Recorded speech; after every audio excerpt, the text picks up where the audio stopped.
রাসূল সাল্লাল্লাহু আলাইহি ওয়াসাল্লামের অতিথি পরায়ণতার হৃদয়স্পর্শী ঘটনা।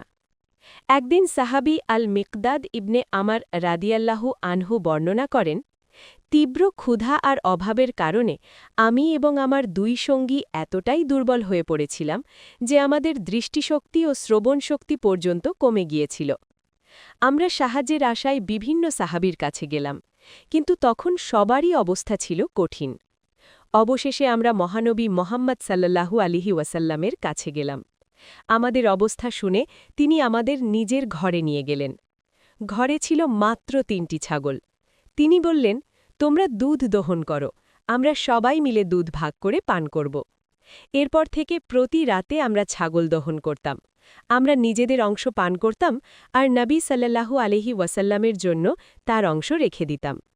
রাতে তিনি ঘরে ফিরতেন খুব শান্তভাবে।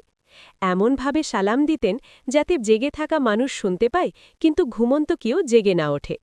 এরপর তিনি মসজিদে গিয়ে নামাজ পড়তেন, তারপর ফিরে এসে নিজের দুধ পান করতেন।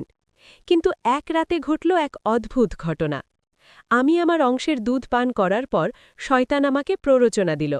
সে বলল, মোহাম্মদ সাল্লাল্লাহু আলাইহি ওয়াসাল্লাম তো আনসারদের কাছে গেলে অনেক খাবার পান, এই অল্প দুধ তার প্রয়োজন নেই। এই কথায় প্রভাবিত হয়ে আমি নবী সাল্লাল্লাহু আলাইহি ওয়াসাল্লামের জন্য রাখা দুধটুকুও পান করে ফেললাম। তারপরই আমার হৃদয়ে ভয় ঢুকে গেল।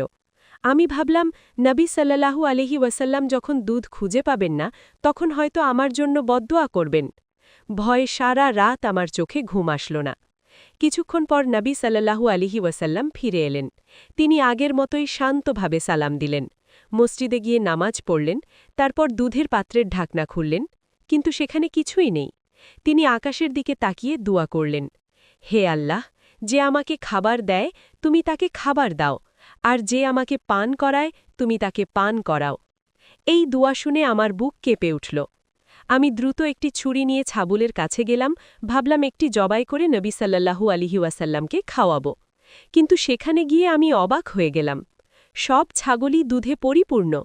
আমি দ্রুত একটি পাত্র এনে দুধ দহন করলাম। দুধ এত বেশি ছিল যে পাত্রের ওপরে ফেনা ভেসে উঠল। আমি সেই দুধ নিয়ে নবী সাল্লাল্লাহু আলাইহি ওয়াসাল্লামের কাছে এলাম। তিনি জিজ্ঞেস করলেন, তোমরা কি আজ রাতের দুধ পান করেছ? আমি বললাম, হে আল্লাহর রাসূল, আপনি পান করুন। তিনি দুধ পান করলেন, তারপর আমাকে দিলেন। আমি বললাম, হে রাসূল, আপনি আরও পান করুন।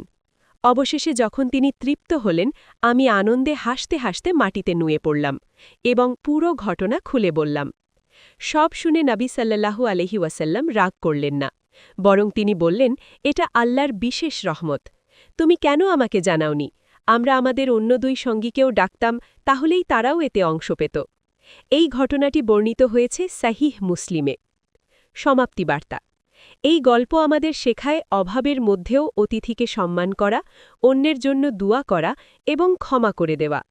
এটাই ছিল মহানবী মোহাম্মদ সাল্লাল্লাহু আলাইহি ওয়াসাল্লামের মহৎ চরিত্র। আল্লাহ আমাদের সবাইকে এই শিক্ষা জীবনে বাস্তবায়নের তৌফিক দান করুন। আমিন।